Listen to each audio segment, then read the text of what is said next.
gradually building up a collection of Jesus movies.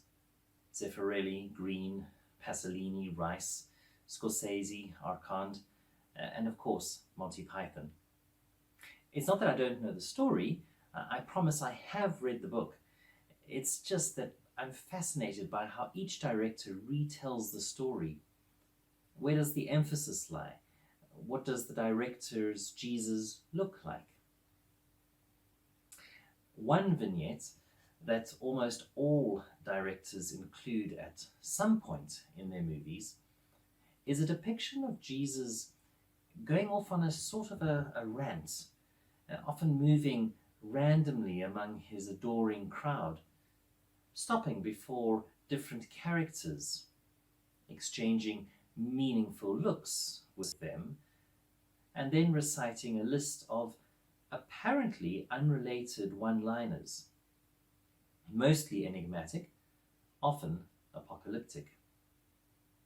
It's as though in their research the directors have come across passages like our text from Matthew's Gospel and either assumed that Jesus sometimes actually taught in such random machine gun bursts of pithy sayings, or that the Gospel writers jotted down collections of disparate teachings and grouped them together in such passages, and that, well, for the sake of completeness, they better just wedge them into the movie to remind folk that Jesus also sometimes said odd things.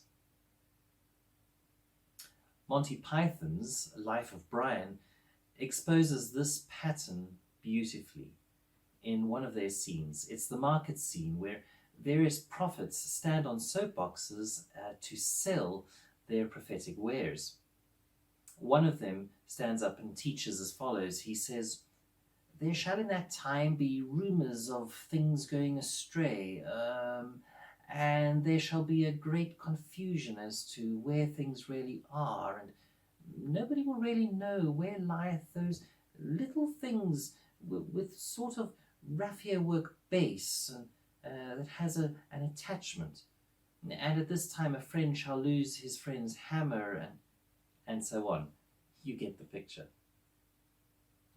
It's tempting when we come to such passages for us to simply lift out one of the nicer sayings and embroider it into one of the more popular strands of Jesus' teaching, gratefully skimming over those parts that are either harder to understand or harder to accept. So from this text, I might, for example, lift out to preach the statement, "A disciple is not greater than his master," or "You are worth more than a sparrow," and leave out the uncomfortable bits about swords and rejecting our families. The problem, I believe, is that when we read these texts today, we approach them from a position of power, or at least from an assumption that Jesus is speaking from power. And that makes us uncomfortable, because the teachings then make Jesus sound less nice than we remember him from our Sunday school days. Take, for example, Jesus' words to his disciples as he sends them out on mission just before this passage. He tells them that if they should encounter unworthy towns, they should shake the dust of those towns from their feet and move on. Sounds just a little bit judgy of Jesus, doesn't it?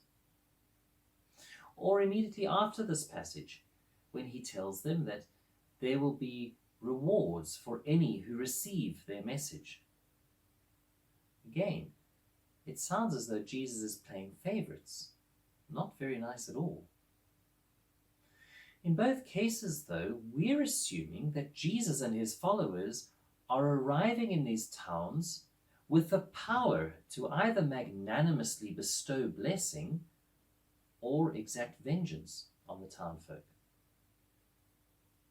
Even if our assumptions aren't quite as crass as that, 1,500 years of Christian dominance in Western civilization has made it almost impossible for us to read these texts from the bottom. In other words, as oppressed or persecuted people would read them. Instead, we read the easier parts as helpful pastoral truisms and ignore the harder parts entirely. I searched, for example, for sermons on this part of the text and on parts of this text and found the following examples. For the part, a disciple is not above his teacher, I found a sermon on the value of wise teachers who teach us life lessons. On the bit about what is whispered, shout from the rooftops, I saw a sermon about how God helps us learn to each tell our own authentic life story. On the topic, you are worth more than sparrows, I used this passage for Messy Church this weekend to introduce the theme, you are a star, just the way you are. And for the bit, I have not come to bring peace but a sword, I found a sermon teaching that Jesus brought a sword to separate people into two teams, those who are for him and those who are against him. And of course, typically, for the text, take up your cross, we're accustomed to sermons about how each of us has some cross to bear, in other words, that we all suffer in some way. Now, such sermons are not necessarily all bad or wrong in themselves. As you heard, I used one of them this weekend myself. But they all risk missing the bigger point, which the passage as a unit or a whole is trying to teach us. So what if we were to assume that Jesus was expecting powerful opposition to his message? What if he meant it when he told his disciples that he was sending them out as lambs among wolves? That the world would hate their message and persecute them for it? And what if he was giving them no military power to defend themselves by force? This is hard. Can we even imagine opposition to our message of Jesus? Isn't Jesus' message all about the brotherhood of man and loving everybody, being kind to all?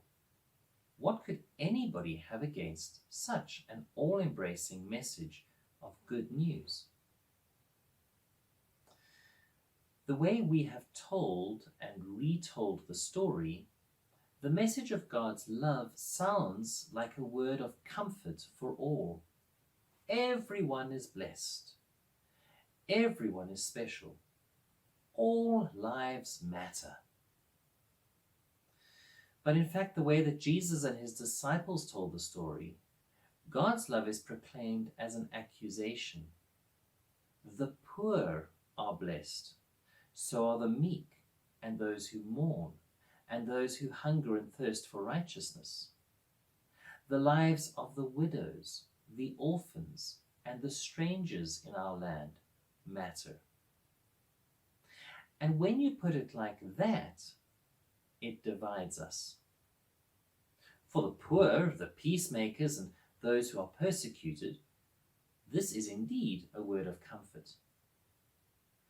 But for those who have power, this message comes across as an accusation, because it says to them, the lives of widows and orphans and strangers in our land do not matter. When Jesus and his followers start seeking out and honoring the broken, the leprous, the shameful, and the disgraced, their actions are divisive because they call out our prejudices. It incites opposition and even persecution because it undermines the rights of the powerful to maintain their position of privilege over such classes of people. So now let's try to reread the same list of sayings with this in mind.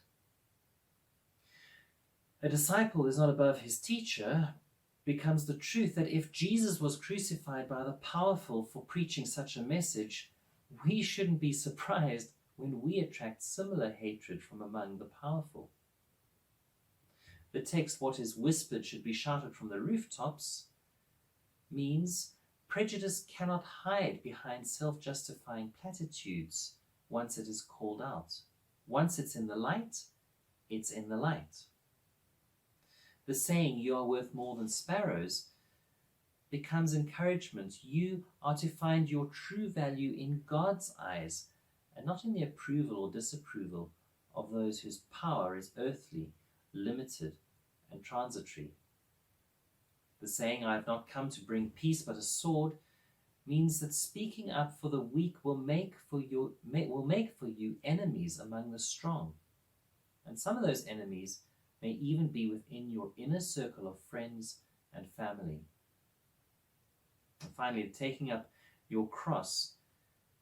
This is not about the general truth that all people experience suffering.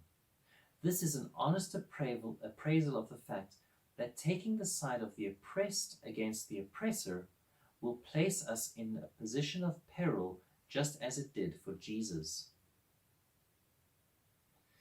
You see, from the moment that God spoke to Moses out of a burning bush and called him to bring the Hebrew people up out of slavery in Egypt, God's people have always been called to be on the side of the weak, the powerless, and the exploited.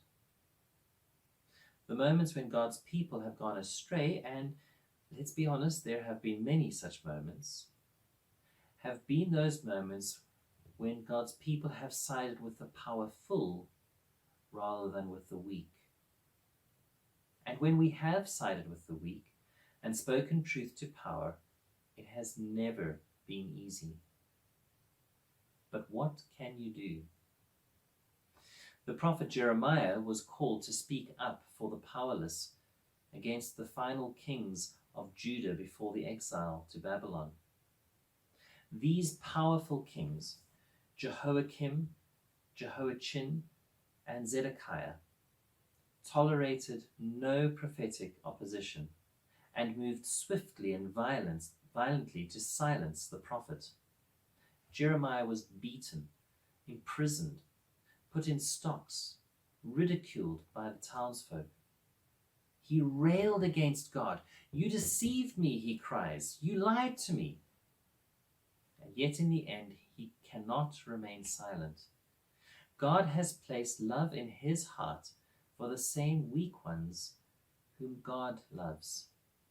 Jeremiah writes, "If I say, I will not mention the Lord or speak any more in his name, there is in my heart as it were a burning fire shut up in my bones, and I am weary with holding it in, and I cannot."